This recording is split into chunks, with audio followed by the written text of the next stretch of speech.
Hello, welcome to Oubel SMT, the professional manufacturer in China. Today I want to teach you how to operate a PCB buffer. Okay, let's begin. First, connect the power source. Connect the air source. 0.3 is okay. We need to connect the SMT with your front and back machine. Okay, now power on. Then we will enter into the touch screen first page. Click enter to the main page.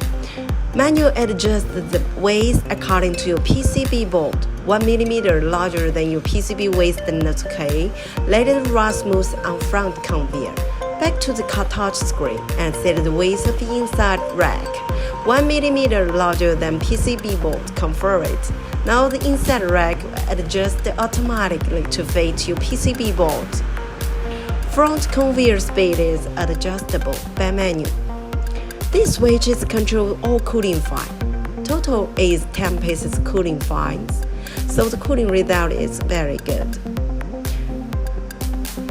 Now we will show you the machine's 3 running modes. One is pass, means PCB go in and go out directly, work as a PCB conveyor. Second is FIFO, first in, first out. Now you can see we already installed 3 pieces. The first in PCB will go out firstly.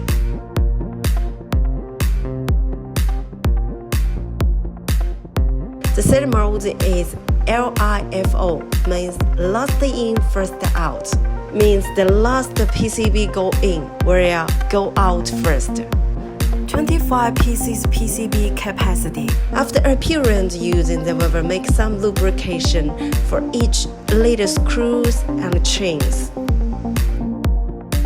Oubel SMT is a professional SMT handling conveyors manufacturer. We accept customized machines. We can do the dual-line PCB buffer, PCB NG buffer. If you have any inquiries, welcome to contact us there.